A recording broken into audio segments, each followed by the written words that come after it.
Bonjour à tous. Pour ceux qui se sont connectés entre-temps, donc on va commencer le petit déj QVT. Donc bienvenue à tous. Petit déj QVT organisé aujourd'hui donc par le service juridique, hein. Donc je me présente pour celles et ceux qui ne me connaissent pas. Mathieu Requel, responsable du service des services juridiques et carrières au Centre de gestion du Haut-Rhin. J'ai le plaisir aujourd'hui de vous présenter un petit déj QVT relatif au temps partiel dans la fonction publique territoriale. On a eu des petites évolutions au 1er janvier 2025, hein, raison pour laquelle j'ai souhaité organiser ce petit déj QVT. Et pour articuler ça aussi avec la mise en place de la retraite progressive qui, j'ai envie de dire, fait le lien avec le temps partiel. Pour rappel, hein, pour ceux qui avaient déjà suivi le petit déj QVT en début d'année sur les congés maladie, les congés pour raison de santé que j'avais déjà animés, donc les micros sont coupés. Vous pouvez interagir via la conversation. Donc, régulièrement, je regarderai si vous avez des questions à poser auxquelles je vais, comme à chaque fois, tenter de répondre. Euh, le support donc est également enregistré, sera disponible sur notre chaîne YouTube. Donc, vous aurez la possibilité derrière de pouvoir reprendre connaissance de tout ce qui a été dit au cours de ce petit déj QVT. Et puis, voilà. Il est 9h33, donc je vous propose de commencer le petit déjeuner à l'heure. Et voilà, on va pas prendre de retard pour finir à 10h30. Alors, d'abord un petit point comme d'habitude sur les références, avec désormais, voilà, on commence à s'habituer au Code général de la fonction publique. Donc les modalités liées au temps partiel sont définies aux articles L612-1 et suivants.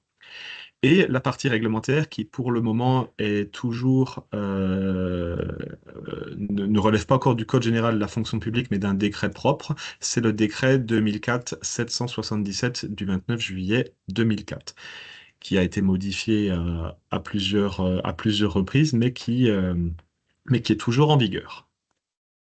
Alors, la circulaire ici traitera uniquement du temps partiel.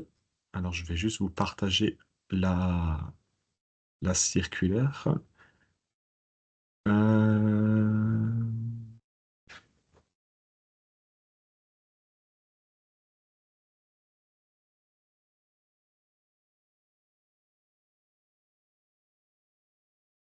Voici.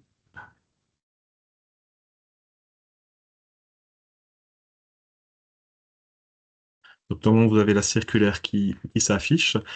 Donc, le petit déj QVT ne traitera que du temps partiel, j'ai envie de dire, classique, et non pas du temps partiel pour raison thérapeutique qui fait l'objet d'une circulaire à part. Alors bon, même si tout le monde pense des fois savoir ce que c'est que le temps partiel, il y a des fois, bien souvent, des petites ambiguïtés quant aux notions qu'on utilise. C'est pour ça que le juriste intervient pour, en premier lieu, rappeler les définitions et les notions de temps partiel. Donc la première des choses quand on se lance dans ce sujet-là, c'est bien de distinguer les notions de temps complet et de temps non complet. J'ai mis dans la circulaire du coup les articles L613-1 et suivants. Donc le temps non complet relève du décret de 91, 91-298. Les notions de temps complet, de temps non complet, à distinguer des notions de temps plein et de temps partiel, qui là sont définies par les références juridiques que je vous ai données tout à l'heure. Les notions de temps complet et de temps non complet sont liées à la création des emplois par l'organe délibérant, par le conseil municipal, par le conseil communautaire, etc. Donc, le conseil municipal crée les emplois et les crée soit à temps complet, soit à temps non complet. Forcément. C'est soit l'un, soit l'autre. Alors, les emplois peuvent être permanents ou ils peuvent être temporaires. Mais dans tous les cas, ils sont soit à temps complet, exprimés donc du coup en 35e, hein, 35 sur 35, ou à temps non complet, 20, 35e, etc. Alors que les notions de temps plein, temps partiel Ça, c'est lié aux modalités d'exercice des fonctions par un agent public qui occupe l'emploi. J'occupe un emploi à temps complet, à temps non complet, mais dessus, j'exerce mes fonctions à temps plein ou à temps partiel. Pour cela que j'ai bien pris soin de distinguer donc les quatre options. Un agent public occupant un emploi à temps complet peut exercer ses fonctions dessus à temps plein. Vraiment, c'est le principe. Emploi à temps complet, fonction à temps plein. Un agent public occupant un emploi à temps complet peut exercer ses fonctions sur cet emploi à temps partiel. Autre hypothèse, un agent occupant un emploi à temps non complet, donc ça a été créé comme ça par le conseil municipal, peut exercer ses fonctions à temps partiel sur cet emploi à temps non complet. Et enfin, la dernière hypothèse, un agent public occupant un emploi à temps non complet peut exercer sur cet emploi à temps non complet ses fonctions à temps partiel. Ça, c'était très important de le rappeler parce que bien souvent, il y a un peu de mélange avec la notion de temps plein, temps complet, temps partiel, temps non complet. Donc, cette première partie, c'est vraiment pour rappeler ces notions pour après aborder sereinement ce sujet-là. Derrière, on découle encore une autre chose. On distingue la notion de durée hebdomadaire de service de la notion de quotité de temps de travail. La notion de durée hebdomadaire de service, qui est exprimée en 35e, c'est le décret de 91 qui nous le rappelle au-dessus. Euh, on parle de durée hebdomadaire de service. Quand un agent travaille, quand l'emploi est créé à temps complet, on parle, on dit que sa durée hebdomadaire de service est de 35/35e. Un agent qui travaille 20 heures par semaine, un emploi à temps non complet qui est calibré comme ça, on va dire que sa durée hebdomadaire de service est de 20/35e. Donc, est liée à la création des emplois à temps complet ou à temps non complet par l'organe délibérant, avec la référence qui va bien. Alors que la notion de quotité de temps de travail, celle-ci est exprimée en pourcentage. Pour le temps partiel, on va parler de pourcentage, alors que pour le temps non complet, on va parler de 35e. Voilà la différence entre les deux. Afin d'éviter toute ambiguïté entre les notions de durée hebdomadaire de service, de quantité de temps de travail et de durée de l'autorisation d'accomplir un service à temps partiel, donc durée d'autorisation, c'est pendant quelle durée on est autorisé à faire le temps partiel. Hein. Il est recommandé de proscrire l'utilisation de la notion de durée de temps de travail qui est trop générale. C'est quoi ton temps de travail? C'est très flou. Voilà. Est-ce que l'emploi est à temps complet, à temps non complet? Est-ce que l'agent exerce ses fonctions dessus à temps plein ou à temps partiel? Parce que des fois, on a des agents, on se rend compte des fois en discutant avec certaines collectivités, si on ne retrouve pas la délibération qui crée l'emploi, mais que l'agent a toujours été à 80% dessus, on ne sait pas si c'est un emploi à temps non complet. Sous-entendu, l'emploi a été calibré comme ça, ou est-ce que c'est l'agent qui est occupé un emploi à temps complet qui a demandé à travailler moins? D'où l'intérêt de bien avoir ces délibérations qui créent l'emploi, notamment pour pouvoir justifier de ça auprès du service de gestion comptable. Et aussi, je veux dire, les droits qui en découlent auprès des agents ne sont pas du tout les mêmes si l'emploi est un temps non complet ou s'il est à temps partiel. Là-dessus, petite précision, un agent qui est à temps complet va être affilié à la CNRACL.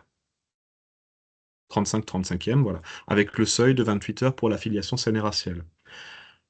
Un agent qui est en dessous de 28 heures par semaine sur un emploi à temps non complet va être affilié au régime général de sécurité sociale, régime local, et à l'IRCANTEC.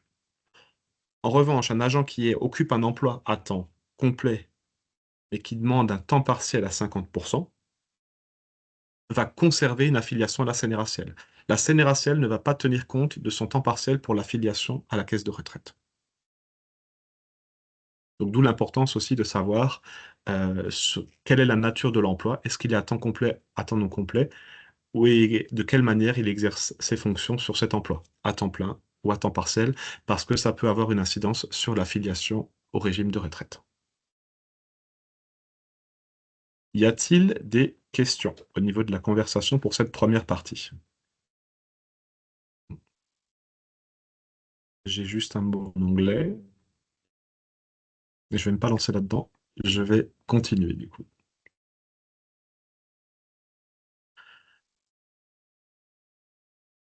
On va passer à la demande de l'agent et la décision de l'autorité territoriale. Donc, les modalités d'exercice du travail à temps partiel, détermination des jours non travaillés, réduction du temps de travail journalier, sont fixées par l'organe délibérant de chaque collectivité territoriale ou établissement public, après avis du CST. Je vous ai mis maintenant les nouvelles références des articles pour la partie CST qui, pour le coup, elle, a été intégrée maintenant dans le Code général de la fonction publique. Donc, euh, les modalités d'exercice requièrent un avis, enfin une délibération de l'organe délibérant. Euh, le fait qu'il n'y ait pas de délibération ne vient pas priver un agent du bénéfice d'un temps partiel. Le maire peut tout à fait accorder une demande de temps partiel quand bien même il n'y a pas de délibération. La délibération va uniquement permettre, j'ai envie de dire, de formaliser l'instauration du travail à temps partiel dans la collectivité et surtout de définir un nombre de règles communes sur la manière dont on le met en place. Voilà. Alors ça peut être, voilà, euh, le lundi matin, aucun agent ne peut avoir un temps partiel le lundi matin. Parce que le lundi matin, au regard des nécessités de service, voilà ce que ça impose. Voilà. C'est vraiment définir les règles sur les modalités d'exercice, mais elle ne peut pas empêcher un agent parce qu'il n'y a pas cette délib, d'y ouvrir droit. Et le maire ne peut pas fonder un refus de temps partiel sur le fait qu'il n'y ait pas de délibération. Voilà. Ça, c'est assez important. De la même manière, une délibération qui vient dire que le temps partiel existe, ou voilà, pour moi, ça n'a pas forcément d'intérêt dans la mesure où c'est déjà créé par la loi et par décret. Par contre, la délibération va avoir uniquement un intérêt pour, comme dire, définir les règles internes à la collectivité sur les modalités d'exercice de ce travail à temps partiel.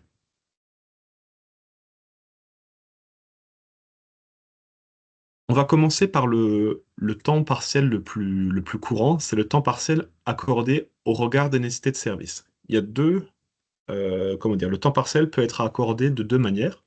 C'est le même temps partiel qui fonctionne de la même manière, sauf qu'il y en a un qui est accordé au regard des nécessités du service et l'autre qui est accordé de droit. Mais fondamentalement, c'est le même temps partiel qui est accordé. Donc, sur demande écrite, un fonctionnaire titulaire ou stagiaire, titulaire ou stagiaire, qui est en activité, voilà, qui est en position d'activité, en position administrative d'activité, ou qui est venu dans la collectivité par voie de détachement, donc ce qu'on appelle le service détaché. C'est pas l'agent qui est détaché. L'agent détaché, il part dans l'autre collectivité, il dépend des modalités d'exercice du temps partiel de la collectivité où il va. Par contre, là où on l'accueille, voilà, un agent qui est détaché dans la collectivité peut ouvrir droit au temps partiel. Et bien sûr, les agents contractuels de droit public en activité peuvent être autorisés à accomplir un service à temps partiel. Alors là, deux petites nuances. Donc le premier tiret, c'est celui-là qui a toujours existé depuis la mise en place du décret. Donc s'il occupe un emploi à temps complet, ça c'était jusqu'au 31 décembre 2024, il n'y avait que cette hypothèse-là. S'il occupe un emploi à temps complet, il peut accomplir un service à temps partiel qui ne peut être inférieur au mi-temps. Ce qui veut dire que tout agent public, hein, donc qu'il soit fonctionnaire titulaire, stagiaire, en activité, en service détaché ou agent contractuel de droit public, peut demander une quotité de temps de travail, pas une durée hebdomadaire de service, hein, mais une quotité de temps de travail du coup exprimée en pourcentage, entre 50 et 99,99%. Voilà. Il a toute latitude pour définir la quantité de temps de travail qu'il souhaite sans pouvoir être inférieur au mi-temps. Ça, c'est la nouveauté. Maintenant, c'est le deuxième tiret. Depuis le 1er janvier 2025, un agent, un fonctionnaire titulaire ou stagiaire en activité, en service détaché ou un agent contractuel de droit public peut, s'il occupe un emploi à temps non complet, euh, être autorisé à accomplir un service à temps partiel. Toutefois, là, il y aura moins de liberté au niveau de la quantité de temps de travail. La quantité de temps de travail, cette fois-ci, sera de 50, 60, 70, 80 ou 90% de la durée hebdomadaire de service que les agents à temps plein, hein, donc le contraire du temps partiel, hein, à temps plein sur un emploi à temps non complet, exerçant les mêmes fonctions, doivent effectuer. Je vous ai mis un exemple, hein, voilà. Un agent public occupant un emploi à temps non complet à raison d'une durée hebdomadaire de service de 20/35e. Voilà. L'emploi a été créé par le conseil municipal à 20/35e. Et il a obtenu l'autorisation d'accomplir un service à temps partiel, nécessité de service selon une quantité de temps de travail de 50%, effectuera alors effectivement 10 heures hebdomadaires, 50% de 20/35e. La seule chose, c'est qu'on ne peut pas faire du 55%, on ne peut pas faire du 57%. Mais c'est une avancée, c'est une belle avancée pour les agents qui occupent des emplois à temps non complet et qui voilà, souhaitent bénéficier d'un temps partiel sans que la collectivité soit obligée, des fois comme j'ai pu le voir, voilà, obligée de redélibérer pour modifier la durée hebdomadaire de service d'un agent qui, quand il sera parti, soit en mutation, soit en retraite, on redevra le créer à la durée hebdomadaire de service initiale. Donc là, le fait de demander un temps partiel, ça permet de laisser l'emploi au tableau des effectifs de la même manière dont il a été créé, avec la possibilité pour l'agent toutefois de réduire son activité à titre individuel. Alors, il y a une exception hein, sur une catégorie d'agents qui n'ouvre pas le droit au temps partiel, c'est le fonctionnaire stagiaire qui comporte un stage enfin, qui comporte un enseignement professionnel dans un établissement de formation ou autre. Celui-ci ne peut bénéficier du temps partiel. Honnêtement, ça ne concerne presque personne, hein. Alors j'en ai quand même profité aussi parce qu'on a souvent la question sur les agents qui demandent un temps partiel pour créer ou pour reprendre une entreprise. La création ou la reprise d'une entreprise donc, nécessite obligatoirement que l'autorité territoriale accorde cette reprise et accorde concomitamment un temps partiel. Sauf que là, c'est un temps partiel qui fonctionne un peu différemment. Enfin, les effets sont les mêmes, mais au niveau de la demande, on va être limité. Ça ne concerne cette fois-ci que les agents qui sont à temps complet, avec la même règle qui ne peut être inférieure au mi-temps. L'agent peut donc solliciter une quantité de temps de travail entre 50 et 99,99%, comme dans le cas ici.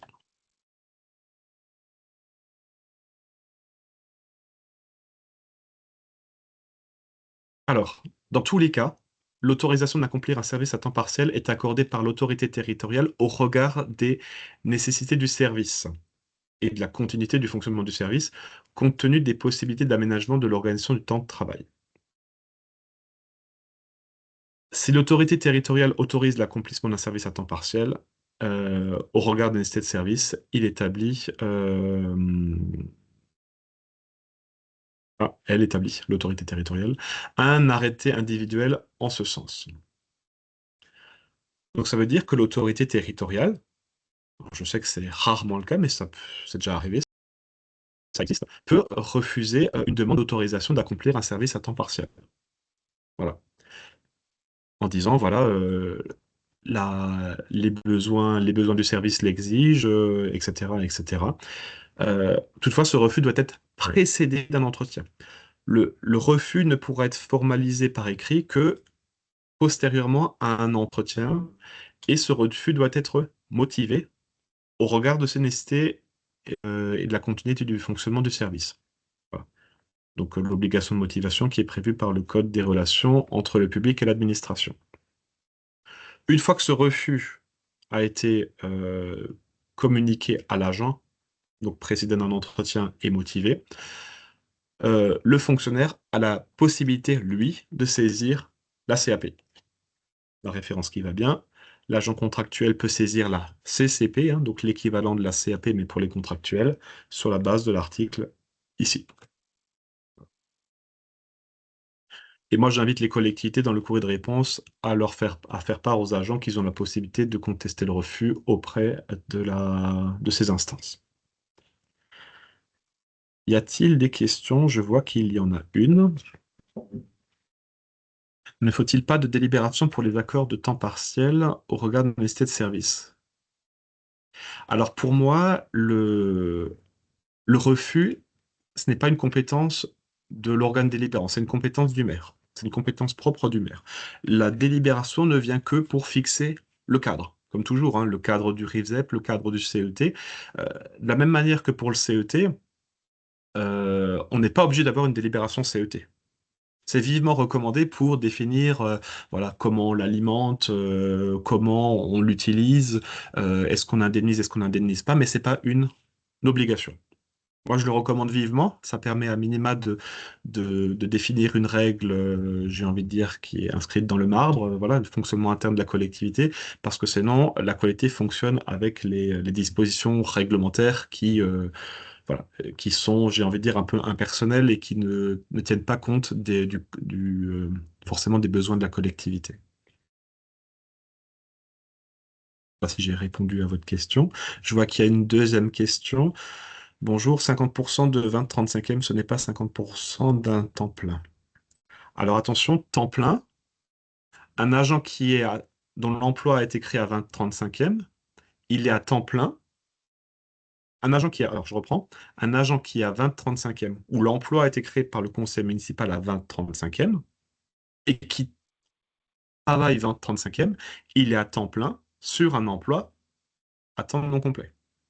Par contre, s'il fait 50% sur un 20-35e, il est à temps partiel 50% sur un emploi à temps non complet, durée hebdomadaire de service 20-35e. Le document affiché sera-t-il transmis? Alors, comment dire? C'est la circulaire du centre de gestion et il est disponible en ligne sur notre site internet depuis 3 semaines, mais j'ai pas fait encore de communication pour pas spoiler la réunion d'aujourd'hui. Voilà.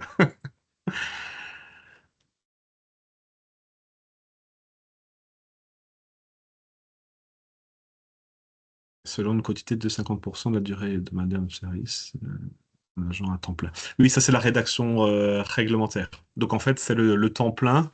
Le temps plein, c'est 20-35e, c'est un temps plein. Par contre, s'il demande un temps partiel, s'il demande un temps partiel là-dessus, ben du coup, ce sera un temps partiel sur un emploi à temps non complet. Voilà. Il faut pourtant faire référence à la délibération dans l'arrêté.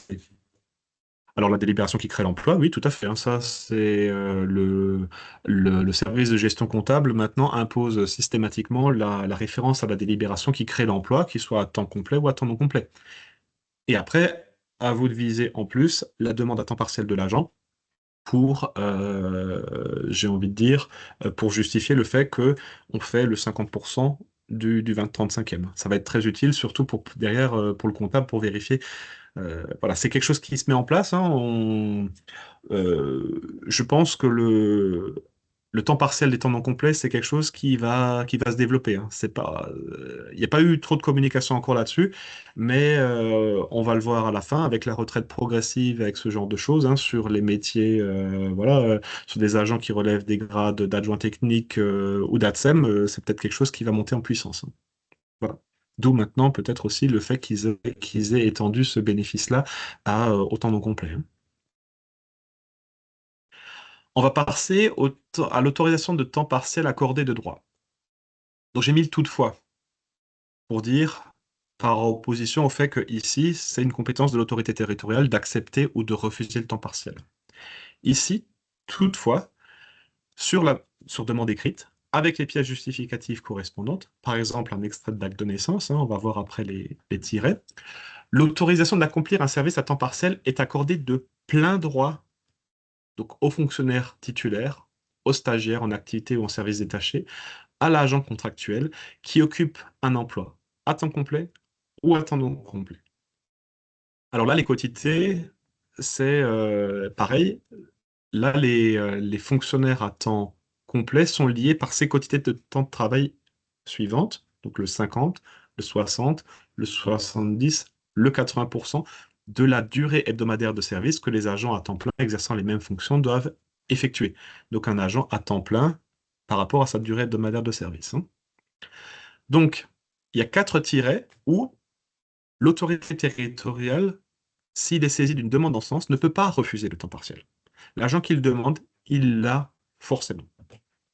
Donc, premier cas, je ne vous le cache pas, c'est celui-là qui est le plus utilisé, hein. À l'occasion de chaque naissance, alors j'ai précisé, hein, jusqu'au jour du 3e anniversaire de l'enfant, le jour anniversaire. Ça, c'est encore intégré dans le, dans le bénéfice de l'autorisation de plein droit. Si l'agent, le lendemain du jour anniversaire de son enfant, veut encore avoir le temps partiel, on passera en temps partiel sur autorisation. Et là-dessus, le maire pourra à nouveau, cette fois-ci, il sera plus, il aura la liberté soit de l'accepter, soit de le refuser. Mais sur un agent public qui a un enfant de moins de 3 ans, l'autorisation est de droit.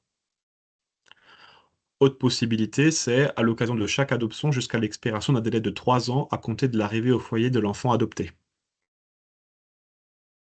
Troisième possibilité, pour donner des soins à une personne atteinte d'un handicap nécessitant la présence d'une tierce personne ou victime d'un accident, d'une maladie grave, si cette personne est son conjoint, son partenaire avec lequel elle est liée par un PACS, un enfant à charge ou un ascendant. Quatrième possibilité, s'il relève de l'une des catégories de handicap, hein, donc qui sont mentionnées ici, article du Code du travail, après avis du médecin du travail. Donc ne pas oublier l'avis du médecin du travail avant d'autoriser le temps partiel de droit à ce titre-là. L'avis du médecin du travail est réputé rendu lorsqu'il ne s'est pas prononcé dans un délai de 2 mois à compter de sa saisine. Alors, petite précision, parce que on a eu des petits soucis avec ça, sur un contrôle qui a été fait. Donc, statutairement, je dis bien statutairement, hein, l'autorisation d'accomplir un service à temps partiel ne peut être accordée de plein droit selon une quantité de temps de travail de 90%. C'est assez bizarre qu'ils aient pas modifié ça quand ils ont mis à jour le décret. Donc, pour rappel, hein, quand on est sur un temps partiel nécessité de service, depuis le 1er janvier 2025, ils ont prévu 50, 60, 70, 80 ou 90. Mais pour le temps partiel accordé de droit, ça s'arrête à 80. Je ne sais pas si c'est un oubli de leur part qu'ils n'ont pas amélioré ce système-là, mais un temps partiel de droit ne peut pas être accordé pour une quantité de temps partiel de 90%. Voilà. Je n'ai pas de commentaire à faire autre là-dessus. Donc, saisie d'une demande d'autorisation d'accomplir un service à temps partiel de droit, l'autorité territoriale établit un arrêté individuel en ce sens.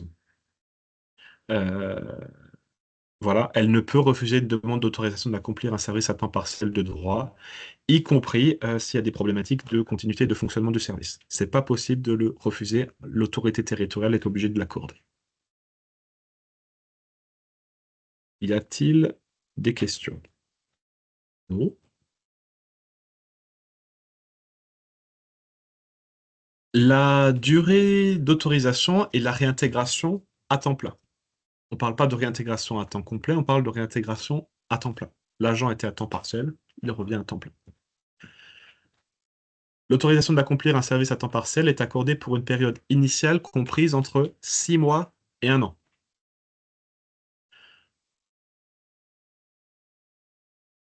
Elle est renouvelable pour la même durée par tacite reconduction. Donc tacite reconduction, je l'ai mis entre parenthèses, donc sauf demande écrite contraire de l'agent public. Donc tant que l'agent n'a rien dit, fondamentalement, on est censé rester sur la même autorisation. Alors, j'insiste juste là-dessus. Un agent qui a demandé un temps partiel pour une durée de 6 mois, au terme des 6 mois, s'il n'a pas fait de demande écrite contraire, le temps partiel est renouvelé tacitement pour 6 mois. Pas pour 1 an, pas pour 2 ans, pas pour 3 ans. Il est renouvelé tacitement pour une nouvelle période de 6 mois. Voilà.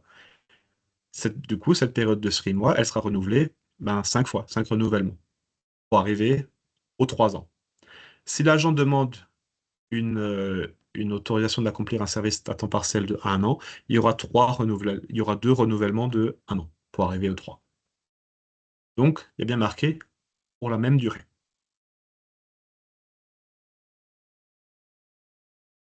L'autorisation d'accomplir un service à temps partiel accordée à un agent recruté en CDD ne peut être donnée pour une durée supérieure à celle du contrat restant à courir. On ne peut pas dire à l'agent Alors, je sais que des fois, on a cette problématique-là. Je vous donne l'exemple. L'agent est recruté du 1er juillet au 30 juin de l'année suivante. Et à partir du 1er janvier, on lui accorde un temps partiel pour une durée de 1 an. Alors que le contrat se termine en juin, mais qu'on n'a pas encore fait le renouvellement du contrat, même si on est sûr de vouloir le garder. Alors, juridiquement, même si voilà, l'idéal serait de faire le temps partiel par rapport au contrat, parce que dans le temps partiel, normalement, ce qui serait bien aussi, ce serait de viser enfin dans l'arrêté de temps partiel, ce serait de viser le contrat. Vu le contrat conclu entre la commune 2 et Monsieur Untel, Monsieur Madame Untel, agent contractuel, avec une période d'engagement jusqu'au 30 juin, bah, le temps partiel, on l'accorde jusqu'au 30 juin. Après, on a des collectivités qui procèdent en faisant un avenant au contrat. Et on a des collectivités qui intègrent, j'ai déjà vu ça sur des contrats, un agent est recruté sur un emploi à temps complet, voilà, 35-35e, mais au recrutement, il avait déjà annoncé qu'il solliciterait un temps partiel, c'est-à-dire qu'on le recrute, on le met sur un emploi à 35-35e, et article 2, on le met tout de suite à temps partiel, 80%. Voilà. J'ai des collectivités qui pratiquent cette méthode et qui intègrent du coup le temps partiel directement dans le contrat ou en faisant un avenant. Ça, c'est des collectivités qui préfèrent faire des arrêtés comme pour les fonctionnaires, et d'autres qui préfèrent l'intégrer dans le contrat. Ça, c'est libre. Dans tous les cas, c'est une pièce comptable, hein. Voilà. Donc là, c'est au choix de la collectivité. Il y en a qui préfèrent l'intégrer dans les contrats pour avoir tout dedans, et d'autres qui préfèrent, j'ai envie de dire, faire des contrats uniquement sur la durée et sur la rémunération, et de gérer tout ce qui est modalité d'exercice dans des actes à part, comme pour les fonctionnaires. J'ai vu qu'il y avait des questions, j'y reviens tout à l'heure. Quand bien même l'agent n'a pas l'obligation de formuler une nouvelle demande d'autorisation, hein, donc pendant la durée de 3 ans, le renouvellement tacite, l'autorité dispose de la faculté, j'ai bien précisé, pas obligatoire, hein, j'ai beaucoup de collectivités qui souhaitent le faire, ou la commune d'à côté fait comme ça, enfin chacun a sa petite méthode. Mais il y a des communes, ce qu'elles font, c'est que même si l'agent n'a pas l'obligation qu'il y ait le renouvellement tacite, on a quand même des communes qui souhaitent formaliser, qui pour moi n'est pas interdit, formaliser l'autorisation de service à temps partiel en reprenant un arrêté sur la base de la même demande. En mettant par exemple, voilà, considérant l'absence de demande contraire, voilà, monsieur, madame Intel et bénéficier d'une nouvelle période d'autorisation à temps partiel jusqu'au, voilà, de 6 mois, de 9 mois, de 1 an, etc. Voilà. C'est une faculté, c'est pas une obligation. C'est, voilà, pour moi, ça peut être utile voilà, parce que des fois l'agent oublie de faire sa demande, etc. Et ça peut être bien aussi pour la collectivité de se rappeler, on va dire, les durées d'autorisation, et qu'au bout de 3 ans, là, par contre, donc, à l'issue de cette période de 3 ans, là, il faudra que l'agent refasse officiellement une demande. Ça, c'est le plus tard. On a des communes qui exigent une demande de l'agent à la fin de chaque période, même en dessous du délai de 3 ans. Pour moi, c'est pas interdit. On pourrait s'en passer, mais c'est pas interdit. Mais au plus tard, à l'issue de cette période de 3 ans, là, il faudra redemander une nouvelle demande de l'agent. Et donc, forcément, là, un nouvel arrêté. Là, ce sera obligatoire. Mais c'est juste dans cette période-là de 3 ans où c'est pas obligatoire, mais certaines collectivités le font quand même. L'autorisation d'accomplir un service à temps partiel pour créer ou pour reprendre une entreprise, là, est accordée pour une durée maximale de 3 ans. On peut accorder 3 ans en une fois quand c'est un temps partiel pour créer ou reprendre une entreprise, qui peut encore être renouvelé pour une durée d'1 an, donc 4 ans. Alors attention, parce que là, la durée de 4 ans, c'est à compter de la création de l'entreprise. Quand vous demandez pour des collectivités qui est déjà confrontées à ça, c'est à partir du moment où l'agent a créé ou a repris l'entreprise que le délai de 4 ans part. Enfin, le délai de 3 ans part, le délai de 4 ans part. C'est pas à partir du moment où il a demandé, hein. Attention à ça, hein. La réintégration à temps plein. Donc, j'ai précisé entre parenthèses, hein, de l'agent occupant un emploi à temps complet ou à temps non complet. Donc, la réintégration à temps plein. Ou la modification des conditions d'exercice du temps partiel. Voilà, j'avais un 70%, je veux passer à 80, j'avais un 80, je veux passer à 90. J'avais mon vendredi après-midi, finalement, je veux mon mercredi toute la journée. Voilà. Peut intervenir avant l'expiration de la période en cours, sur demande de l'agent présenté au moins 2 mois avant la date souhaitée. Voilà. 2 mois avant, il faut faire la demande de réintégration à temps plein. Il faut demander la modification de la quantité de temps de travail ou la modification des obligations hebdomadaires de service. 2 mois avant. Toujours une exception, hein. La réintégration à temps plein, donc c'est uniquement pour la réintégration à temps plein, hein. La réintégration à temps plein peut intervenir sans délai en cas de motif grave. Et ce motif grave est apprécié par l'autorité territoriale, le maire, notamment en cas de diminution substantielle des revenus du ménage ou de changement dans la situation familiale. J'ai jamais eu de problématique jusqu'à là parce que bon, un agent qui demande à revenir à temps plein sur un emploi, sur son emploi, en général, l'employeur est rarement contre. Mais fondamentalement, c'est possible qu'en cas de motif grave. Au terme de sa période de travail à temps partiel, l'agent est admis de plein droit à occuper à temps plein son emploi. Le principe, c'est qu'il garde l'emploi sur lequel il était déjà, mais qu'il va juste, cette fois-ci, exercer ses fonctions à temps plein dessus, hein. Ou à défaut, il peut exercer un autre emploi conforme à son statut. Voilà pour la troisième partie. Je vais reprendre les questions. Alors, quand on ne connaît pas le handicap, alors là, sur le fait par rapport au handicap, comment dire? Il y a plusieurs choses. Enfin, il y a deux choses. Il y a déjà informer les agents de leurs droits. L'intérêt aussi après de la circulaire, hein. Je veux dire, n'hésitez pas à partager cette circulaire-là aux agents, hein, sur le fait que voilà, les personnes qui sont dans une situation de handicap peuvent ouvrir droit à ce bénéfice-là. Déjà les informer de leurs droits. Après, l'employeur, comment dire, le médecin du travail, quand il est sollicité, il a juste vocation à dire l'agent remplit relève d'une des catégories de handicap mentionnées à tel article. Il n'a pas besoin de donner tous les détails du handicap, hein. Il peut juste dire l'agent ouvre droit au temps partiel de droit sur ce fondement-là. Après, on a aussi eu des situations où l'agent, comment dire, relève d'une des catégories de handicap, mais euh, ne veut pas forcément aller chez le médecin du travail et faire part effectivement de ce handicap et demande un temps partiel nécessité de service j'ai envie de dire, en sachant à l'avance que l'autorité territoriale ne va pas le refuser. Voilà. S'il souhaite, comment dire, ce que je disais tout à l'heure, hein, c'est qu'il n'y a pas de différence, hein. Un temps partiel de droit ou un temps partiel sur autorisation. Je veux dire, si, je veux dire, il y a des communes où le temps partiel est toujours accepté, hein. Enfin, voilà, ça existe. Euh, donc là, je veux dire, de faire un temps partiel nécessaire de service ou un temps partiel de droit, il n'y a aucune différence. Par contre, une collectivité où effectivement les demandes de temps partiel sont beaucoup plus examinées, où les refus sont possibles, je veux dire, l'agent qui se fait refuser son temps partiel nécessaire de service, ben, c'est sûr que là, il n'aura pas d'autre choix que d'aller chez le médecin du travail et que le médecin du travail reconnaisse, enfin, approuve le fait qu'il relève d'une des catégories de handicap qui lui ouvre droit à un temps partiel de droit. Si l'on délibère pour la création d'un emploi, exemple ATSEM, cet emploi serait sur 70% d'un temps complet. Alors, du coup, 70%, c'est pas en 35e, donc il faudrait mettre en 35e, donc 24h30, voilà, 24,5 35e.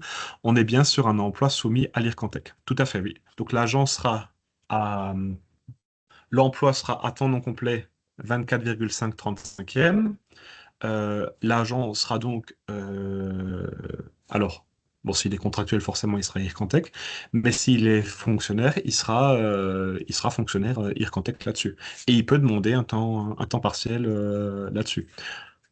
Seule exception, s'il a un deuxième emploi dans une autre collectivité.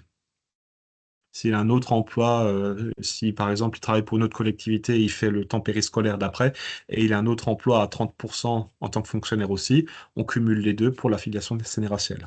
Ça, c'est juste le petit. Voilà. Y a-t-il un seuil pour la reprise y a-t-il un seuil pour la reprise d'entreprise? J'avais en tête. Non, il n'y a pas de seuil. Il n'y a pas de seuil. Est-ce qu'il y a une différence pour la retraite entre les deux temps partiels? Oui, une petite différence. Enfin, il y a une différence. On va la voir à la fin. C'est vrai. Pour la partie retraite, il y a une petite différence. Petite. Euh, On va passer à la rémunération. L'agent public qui est autorisé à accomplir un service à temps partiel perçoit une fraction du traitement, TIB, NBI, de l'indemnité de résidence, IR, du supplément familial de traitement, je vais y revenir après, hein, de l'indemnité compensatrice de la CSG, de la mesure dite du transfert prime point, et des primes et indemnités de toute nature afférentes à son grade et à son échelon. Donc, IFSE, hein, voilà, et l'ISFE, on inverse hein, les deux, hein, le S et le F, police municipale et les gardes champêtres. Donc tout ça est proratisé. Euh, donc proratisé, vous avez là, donc ça c'est la phrase un peu juridique, hein, donc concrètement c'est dans la même proportion. L'agent travaille à 70%, tous les éléments du dessus sont proratisés à 70%. Voilà. Donc on tient compte, là maintenant il faut bien le préciser, hein, on tient compte du temps non complet et du temps partiel. Donc l'agent qui travaille à 20 heures, il sera déjà payé 20 heures, et s'il fait 50% de 20 heures, ben, on lui applique les 50% de 20 heures aussi. Hein. On ne fait pas juste 50% de 35. Hein. Enfin, bon. On n'avait pas trop le cas jusqu'à présent, hein, donc attention à ceux qui font les payes, hein, de bien appliquer le temps non complet déjà, et le temps partiel encore par-dessus. Alors pour le SFT, donc le SFT est proratisé. 50, 60, 70, etc. Toutefois, il y a une double exception pour le SFT. Alors, quand il n'y a qu'un enfant, le 2,29 €, on ne le proratise pas. C'est la première exception. Deuxième exception, donc le montant ne peut pas être inférieur au montant minimum versé aux fonctionnaires travaillant à temps plein et ayant le même nombre d'enfants à charge. Donc concrètement, un agent qui a un indice majoré inférieur, alors de tête, je crois que c'est le 445, le montant, l'indice majoré minimum qui sert à calculer le SFT, celui-là, si on est en dessous de ce montant-là, on le proratise pas. On le proratise que un agent qui a un indice majoré au-delà du 445. Il faut pas qu'il descende en dessous du montant minimum pour 2, pour 3, pour 4, pour 5 enfants. Voilà, ça, c'est la double dérogation pour la rémunération du SFT. Avec bien sûr la règle que tout le monde connaît, qui a toujours existé, c'est pour deux, deux exceptions, hein, pour les personnes qui ont demandé une autorisation d'accomplir un service à temps partiel à 80 ou à 90%. Cette fois, c'est pas 80% de la rémunération et 90% de la rémunération, c'est 6 septièmes de la rémunération, ce qui correspond à 85,71% de rémunération. Donc, on travaille 80%, mais on est payé 85,71%. Et 32,35e, ça c'est pour le 90, ce qui équivaut à 91,43%. On travaille 90, l'agent à temps partiel 90% perçoit 91,43% de la rémunération. Et depuis 10 ans, malgré des questions ministérielles, le gouvernement n'a jamais souhaité revenir sur cette règle-là.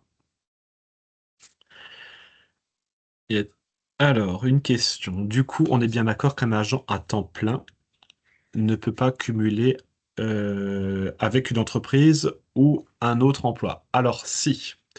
Attention, le cumul d'activités, hein, ça sera l'objet d'un futur webinaire, un petit déj QVT. J'hésite encore sur la thématique du prochain, mais voilà. Euh, un agent peut demander, il y a d'autres modalités de cumuler.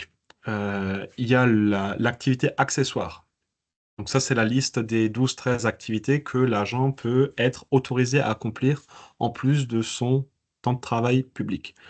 Donc ça va être les activités sportives, culturelles, travaux de faible importance chez les particuliers, etc., etc.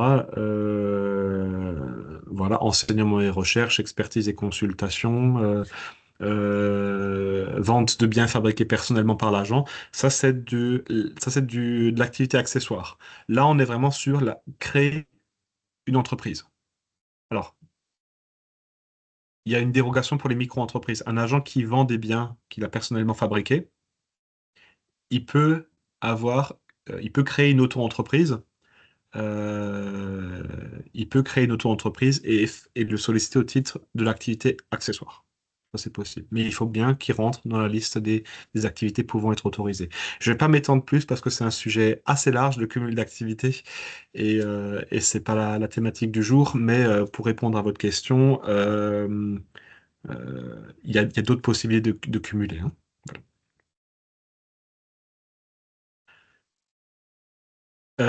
Oui, le 6 septième et le 32 35e est calculé effectivement pour tous les types de temps partiel, on est d'accord, hein. Voilà. Donc la fraction de 6 septième et 32 35e est calculée pour tous les temps partiels ou seulement pour le temps partiel de droit, donc c'est pour tous les temps partiels, hein. On va passer à la partie 5 sur les incidences, avec des petites règles qui fait bon de rappeler des fois qu'on oublie un petit peu quand on n'est pas confronté tous les jours à la chose. Un agent à temps partiel, donc concernant les heures supplémentaires. Donc ils ont le droit aux heures supplémentaires. Euh,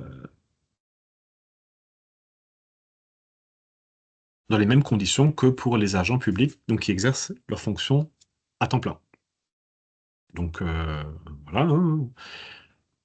Toutefois, le montant de l'heure supplémentaire applicable à ces agents est déterminé en divisant donc par 1820, donc 35 heures fois 52 semaines, hein, voilà, la somme du montant annuel du traitement brut, TIB plus NBI, de l'unité de résidence d'un agent au même indice exerçant à temps plein donc ses fonctions. Donc vous avez toutes les références, c'est-à-dire pour calculer ce montant d'heures supplémentaires, hein, qui est un calcul un peu particulier pour les agents à temps partiel. Alors la règle que des fois on oublie un petit peu, donc un agent qui est à temps partiel, c'est pas du temps non complet. Un agent à temps non complet, il fait des heures complémentaires jusqu'à ses 35 heures, et après c'est des heures supplémentaires. L'agent qui est l'agent qui est à temps partiel, c'est dès qu'il dépasse son temps partiel, il passe en heures supplémentaires. Et là, les 25 heures ne peuvent, enfin comment dire, le seuil de 25 heures est proratisé par rapport au temps partiel. Donc s'il est à 50%, un agent à temps plein, temps complet ne peut pas faire plus que 25 heures sup dans le mois. Un agent à temps partiel ne peut pas en faire plus que 12,5 s'il est à 50%. C'est une règle qui est souvent un peu oubliée, hein. Concernant le stage et les fonctionnaires qui sont nommés stagiaires, on a des fois effectivement des fonctionnaires qui sont nommés stagiaires et qui sont directement placés à temps partiel. Il n'y en a pas beaucoup, mais ça existe. Donc la durée du stage à accomplir par le fonctionnaire stagiaire qui bénéficie d'un temps partiel est augmentée à hauteur de la différence existant entre la durée du service effectué à temps partiel et la durée résultant des obligations hebdomadaires de service fixées pour les agents travaillant à temps plein. Je vous ai mis la référence, mais je vous ai mis un exemple pour que ça illustre mieux le propos. Un fonctionnaire stagiaire nommé par votre concours est autorisé à accomplir un service à temps partiel à raison d'une quotité de temps de travail de 80%. Pendant toute la durée normale du stage, donc qui est fixée à un an, hein, un agent qui a réussi le concours, il est nommé stagiaire pendant un an. Donc c'est défini par le statut particulier. Eu égard à l'autorisation d'exercice des fonctions à temps partiel, il est soumis à une période normale de stage de 15 mois, avec 3 mois supplémentaires. Donc, je vous ai mis le calcul. 12 mois fois 100% divisé par 80%, 15 mois. Et donc, moins les 12 qu'il fallait de toute façon faire, il y a 3 mois en plus. Voilà pour la méthode, hein. Donc, après, hein, sachez que les gestionnaires carrières sont là pour vous accompagner dans le calcul de la durée du stage, sachant que la même règle s'appliquera pour un agent dont le stage a été prorogé, hein. Congé annuel. Les agents publics autorisés à accomplir un service à temps partiel donc ont droit au congé, j'ai envie de dire fondamentalement selon les mêmes règles que pour les fonctionnaires, donc 5 fois les obligations hebdomadaires de service. Pour les jours à RTT, le nombre de jours est proratisé en fonction de la quantité de temps de travail. Euh, la circulaire ministérielle que je vous ai mis nous autorise à arrondir à la demi-journée supérieure. Alors vous avez un tableau dans cette circulaire qui vous précise selon selon chaque quotidien de temps de travail et selon 36 heures, 37 heures, 38 heures, 39 heures par semaine, le nombre de RTT auxquels les agents ont droit avec la possibilité d'arrondir à la demi-journée supérieure. Je regarderai les questions à la fin de la partie. Congé pour raison de santé. Au cours d'une période durant laquelle ils ont été autorisés à accomplir un service à temps partiel, les agents publics perçoivent une fraction du traitement auquel ils auraient droit s'ils travaillaient à temps plein, s'ils venaient à être placés, donc en CITIS, en maladie professionnelle, en congé maladie ordinaire, en CLM, en CGM, en CLD. Alors là, pour moi, on a eu une petite interrogation il y a de cela un mois ou 2 mois sur cette rédaction du texte qui est assez hasardeuse, hein. Donc concrètement, un agent qui est en congé maladie, il garde sa rémunération à temps partiel, hein. C'est voilà, parce auquel ils auraient droit s'ils travaillent à temps plein. En fait, après avoir fait plusieurs recherches au niveau de la réglementation, ce que veut dire le décret, ou l'explication, ce serait de dire qu'en gros, ils ont les mêmes droits que les agents qui travaillent à temps plein. Par contre, ils gardent le temps partiel continue de s'appliquer. Donc, je vous ai fait un exemple. Un agent public occupant un emploi à temps complet est autorisé à exercer ses fonctions à temps partiel à raison d'une quantité de temps de travail de 60% et placé en congé de maladie ordinaire pendant 12 mois, percevra pendant 3 mois, donc il a 60% de son traitement normalement parce qu'il est à temps partiel, mais dessus on lui applique les 90% de la maladie. 90% de 60. J'ai fait l'exemple avec un temps complet, hein. Donc on pourrait le faire aussi avec un agent à temps non complet, mais je vous laisserai étudier ça avec le paramétrage de la paye. Donc là, 90% de 60, concrètement, l'agent, il aurait dû avoir 60% de sa rémunération, il va en toucher que 54%.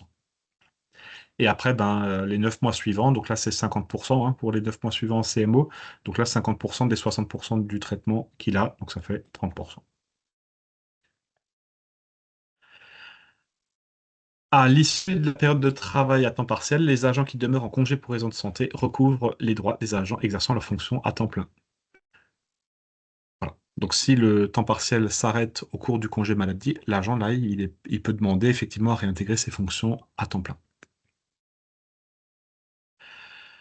Autre précision, l'arrivée d'un enfant en foyer. Donc là, pour tout ce qui est congé maternité, congé de naissance, arrivée d'un enfant, paternité, l'autorisation de temps partiel, alors là, j'insiste, elle est suspendue. Suspendue, c'est le contraire de elle met fin à. Donc suspendue, c'est-à-dire qu'elle s'arrête, elle est gelée, et elle redémarre, elle est décalée d'autant. Donc le congé paternité, c'est là les 28 jours, 25 plus 3, donc congé de naissance plus congé paternité. Donc un agent qui a pris un congé de paternité, euh, son temps partiel est suspendu de 28 jours et on le décalera de nouveau de 28 jours derrière. Suspendu. Et il reprend après. Le temps partiel thérapeutique, un agent qui bénéficie d'un temps partiel thérapeutique, on nous dit le temps partiel thérapeutique met fin au temps partiel. On ne peut pas être en temps partiel normal et avoir un temps partiel thérapeutique qui se met par-dessus. Le temps partiel, il se calcule toujours par rapport à l'emploi à temps complet ou à temps non complet.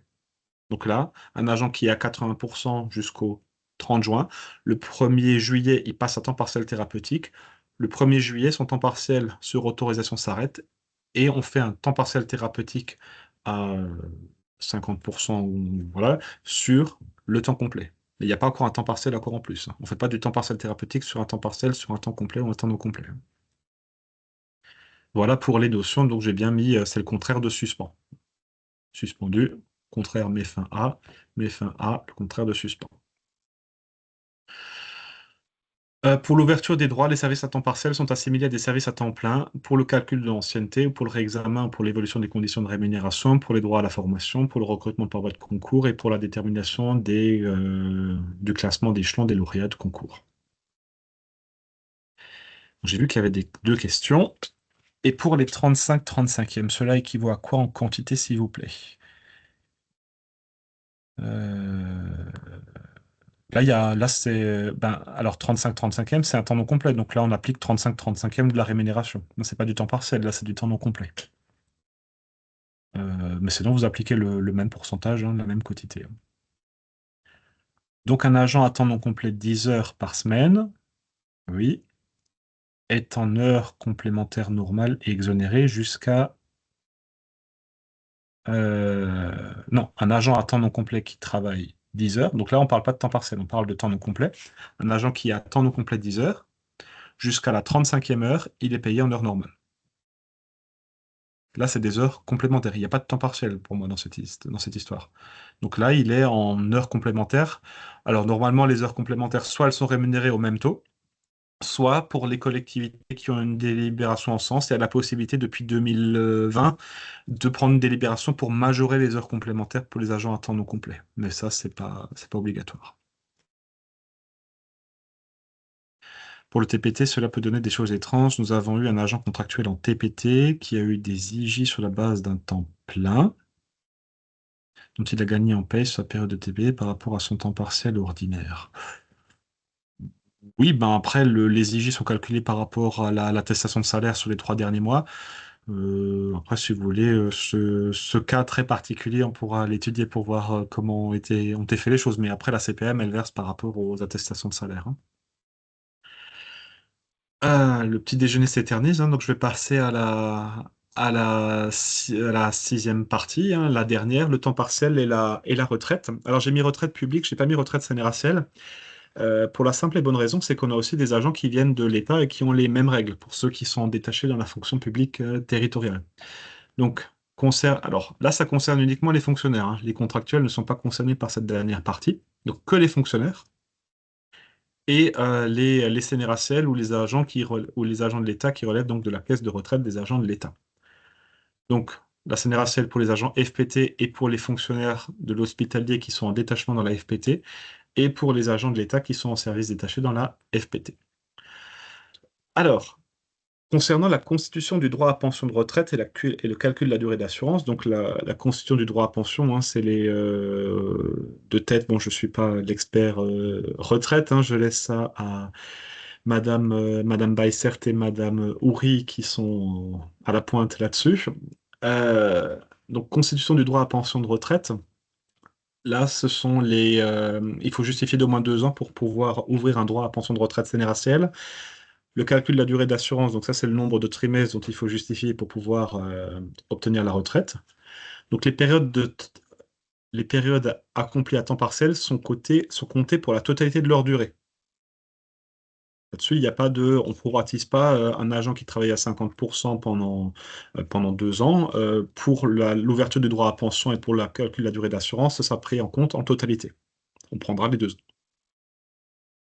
Par contre, pour la liquidation de la pension de retraite, donc pour le calcul du montant de la pension, la période pendant laquelle le fonctionnaire a accompli son service à temps partiel est comptée donc à la proportion selon laquelle il a travaillé. Voilà. Bon, c'est dit avec le jargon juridique ici, hein, je vous reprends le texte, mais en gros, voilà. Pour le montant de la pension, le montant va être proratisé pour tenir compte de son temps partiel. Alors accrochez-vous parce qu'il y a beaucoup de dérogations là-dedans, hein. Pour les agents qui ont eu le temps partiel de droit pour élever un enfant, là, c'est pris en compte intégralement pour la liquidation de la pension de retraite. Donc, un temps partiel de droit, c'est ce que je disais tout à l'heure. On avait la question, est-ce que ça change tout? Donc ça, c'est la différence. C'est que pour le calcul du montant de la pension, si on est en temps partiel de droit pour élever un enfant, on prend tout. Tout est pris en compte pour la retraite, y compris pour le calcul du montant de la pension. C'est limité à 12 trimestres. Donc, c'est-à-dire que si un agent qui est en temps partiel de droit, parce qu'on peut cumuler les temps partiels de droit, hein, si on a plusieurs enfants, voilà, à chaque fois, tous les 3 ans, un nouvel enfant qui arrive dans le foyer. Voilà. Par contre, c'est limité à 12 trimestres, donc 12 trimestres par enfant. C'est les 3 ans, en fait, hein. 4 trimestres par an pour arriver, du coup, aux 12 ans. Voilà. Dans ce cas, il n'y a pas de surcotisation. Un agent qui attend on va parler de la surcotisation dans la deuxième partie. Là, il n'y a pas de surcotisation. L'agent cotise au taux normal. l'agent temps partiel de droit, il cotise la même chose qu'un temps partiel sous réserve d'une nécessité de service, mais il cotise, sauf que lui, c'est pris en compte intégralement pour le calcul du montant. Voilà pour la première partie. Ça, c'est le principe. 6A. Maintenant, on va rentrer dans la dérogation qui est la surcotisation. Donc là, ça va concerner que les agents qui sont à temps partiel hors temps partiel de droit, parce que eux, tout est pris en compte pour la retraite. Donc par dérogation, pour la liquidation de la pension de retraite, pour le calcul du montant de la pension, hein, les périodes de travail effectuées à temps partiel peuvent être décomptées comme des travails à temps plein, sous réserve d'une retenue pour pension, ce qui correspond à la surcotisation retraite. Alors juste hein, pour la précision, à chaque fois, je vous ai mis les références. Donc en général, à chaque fois, il y en a deux. Il y a la référence pour la CNRACL et puis la référence pour les agents de l'État, pour les personnes qui sont ressources humaines, qui ont des agents de l'État qui sont détachés, hein.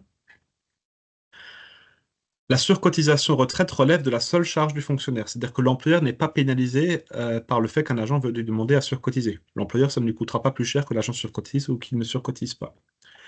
Et juste pour préciser, parce que des fois on a eu la question, la surcotisation, c'est en plus de la cotisation normale. C'est pas la surcotisation vient à la place de, ça vient bien en plus de la cotisation CNRACL normale. Et l'employeur voilà, cotise normalement. Alors, il n'y a pas de taux défini. Là, je vous ai mis les taux de surcotisation, ce que ça représente. Donc un agent, voilà, il va surcotiser pour qui a 50%. Il peut surcotiser pendant 2 ans. Et du coup, il va son taux de surcotisation, ça va être de 23,85%. 23,85% qu'il va payer en plus sur la base de la cotisation, donc de l'assiette de calcul de la CNRACL, pour, j'ai envie de dire, pour neutraliser l'impact du temps partiel sur le calcul du montant de la pension. Alors, là, j'ai repris les exemples de la CNRACL, hein, 50, 60, 70, 80, 90, mais on peut définir son propre taux de surcotisation. Si on fait du 62,71%, on peut calculer le taux de surcotisation avec la formule de calcul qui est ici.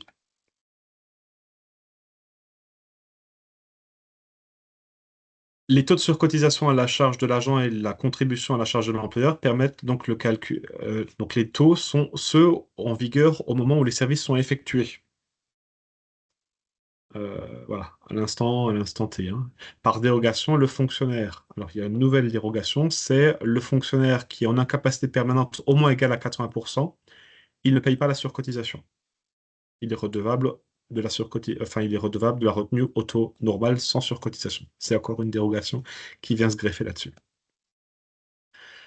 Cette retenue sur cotisation est appliquée donc au TIB, à la NBI, au complément de traitement indiciaire hein, pour les collectivités qui sont concernées, correspondant à celui d'un fonctionnaire occupant un emploi à temps complet et exerçant ses fonctions à temps plein, c'est joliment dit. La prise en compte des périodes de travail effectuées à temps partiel ne peut avoir pour effet d'augmenter la durée de service nécessaire pour obtenir un pourcentage maximum de la pension de retraite, correspondant à 172 trimestres pour les assurés nés à partir du 1er janvier 1965, donc pas plus de 4 trimestres. Porté à 8 trimestres pour les fonctionnaires qui sont atteints d'une incapacité de 80%. Alors, cette demande de décompte de surcotisation doit être présentée lors de la demande d'autorisation à temps partiel ou de son renouvellement.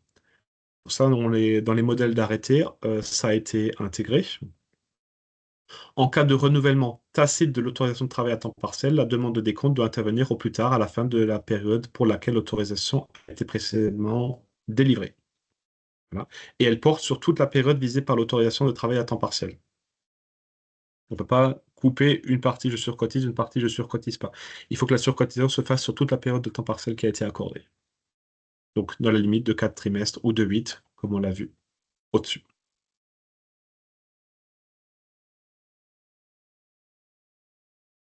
Il n'y a aucune question hein, sur la... C'est acquis pour tout le monde. Alors je vais juste vous arrêter le partage. Vous partagez, je vais prendre quelques instants pour vous partager Euh, le nouveau modèle de temps partiel.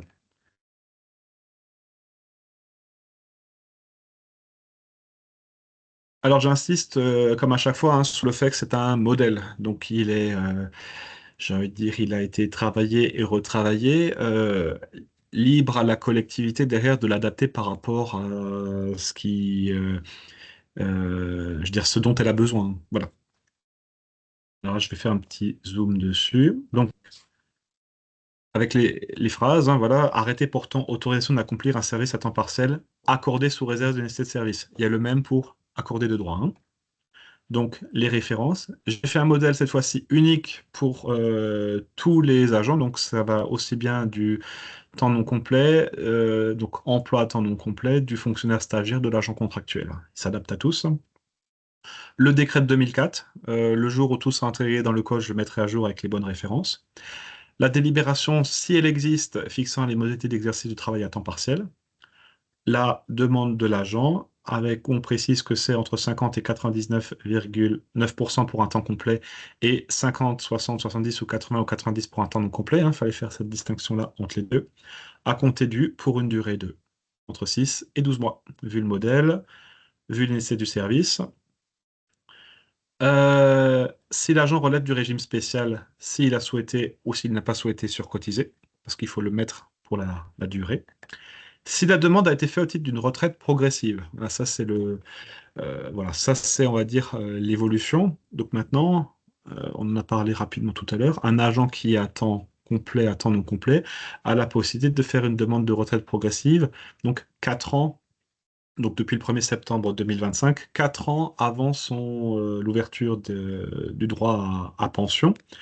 Euh, donc là, concrètement, il n'y a pas, on m'a déjà posé la question, et à mes collègues correspondants de CNRACL aussi, il n'y a pas d'arrêté de mise en retraite progressive à faire.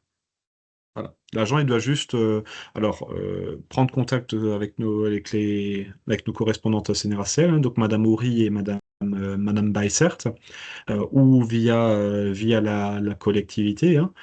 Euh, mais il n'y a pas d'arrêté de placement en retraite progressive. Concrètement, il faut juste demander un temps partiel. Et l'autorité demande un temps partiel. Par contre, pour matérialiser quand même le fait que ce soit au titre d'une retraite progressive, je l'ai matérialisé comme ça dans dans l'arrêté de temps partiel. Donc, à compter du monsieur ou madame, avec le grade, titulaire CNRACL, stagiaire CNRACL, titulaire IRCANTEC, stagiaire IRCANTEC ou contractuel de droit public IRCANTEC, est autorisé à accomplir un service à temps partiel à raison d'une quotité de, avec les mêmes quotités d'avant, etc. Accordée pour la période de, etc., etc. On met le pourcentage de rémunération, la quotité de temps de travail, avec l'exception si on est à 80% ou à 90%, 6 septième, 32, 35e. Voilà le SFT qui peut être inférieur au montant minimum. Alors là, l'article 3 ne concerne que les fonctionnaires. Donc, si on est fonctionnaire, c'est pour ça que j'ai mis, hein, voilà, donc ça ne concerne pas les agents contractuels, la présente période de travail à temps partiel est assimilée à temps plein pour la détermination des droits en matière d'avancement, de promotion et de formation. Voilà. Si le temps partiel est accordé sans demande de surcotisation, donc est pris en compte pour la constitution du droit à pension de retraite et pour le calcul de la durée d'assurance, en revanche, elle est au prorata pour la liquidation du montant de la pension de retraite. S'il y a surcotisation, bah là, on prend tout dans la limite de 4 trimestres pour la liquidation. Le fonctionnaire stagiaire, son stage est augmenté par rapport à son temps partiel. Et on précise dans l'arrêté que au terme de son temps partiel, il revient à temps plein. Et là-dessus aussi, on a eu la question il n'y a pas longtemps, dans la mesure où les renouvellements peuvent être tacites pour les temps partiels, nous, on invite vivement les collectivités à établir des arrêtés de réintégration à temps plein. Il y a un modèle en ligne sur le site, tout le monde ne le fait pas. Il y en a qui se contentent de dire ben, l'arrêté a pris fin, donc forcément c'est qu'il revient à temps plein. Oui et non, parce qu'il y a le renouvellement tacite. Donc, nous, on conseille de le faire. C'est sûr que c'est un arrêté à faire en plus, mais au moins les choses sont carrées. Voilà, je ne vais pas vous montrer le modèle de temps partiel de droit, mais vous le trouvez en ligne sur notre site. N'oubliez pas vos mots de passe. Donc, la circulaire est en ligne depuis un mois, hein. Vous y avez accès. Le modèle d'arrêté temps partiel nécessité de service, on vient de le passer ensemble, il est en ligne sur le site. Le temps partiel de droit en ligne sur le site. Et la réintégration à temps plein en ligne sur le site. Je ne sais pas s'il y a encore une dernière question. Si, il y en a deux. En temps partiel pour retraite progressive, la rémunération est également de 5, de 85. Oui, oui, ça change rien, hein. C'est un temps partiel normal. Ça ne, les pourcentages de rémunération restent les mêmes. Il n'y a pas de spécificité. Après, quel va être le montant du montant de la pension qui sera versé par la CNRACL pour compenser le fait que l'agent passe à temps partiel? Là, je vous invite à prendre la tâche des correspondantes CNRACL qui seront plus à même de vous renseigner que moi sur ce sujet-là. Faut-il refaire une nouvelle délibération pour les agents à temps non complet qui demandent un temps partiel ou la délibération prise en 2010 reste valable? Non, non, pour moi, elle reste valable. Euh, la délibération, comme je le rappelle, n'a vocation qu'à définir les règles sur l'autorisation d'accomplir un service à temps partiel et pas de donner la possibilité à des temps non complets d'y ouvrir droit. Voilà. Donc pour moi, la délibération de 2010, si elle est encore conforme pour vous, si elle répond à vos besoins, il n'y a pas besoin de redélibérer dessus. Voilà.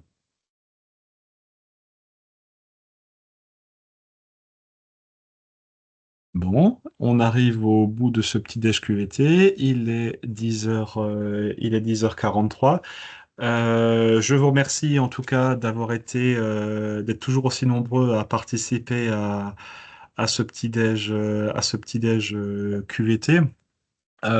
J'espère avoir, comment dire, été tout aussi clair que la fois dernière. Bon, le sujet s'y prêtait aussi un peu plus, voilà, que le passage de la circulaire congé pour raison de santé qu'on a fait ensemble au mois de mars. En tout cas, le service juridique, le service carrière reste à votre disposition pour répondre à toutes vos questions.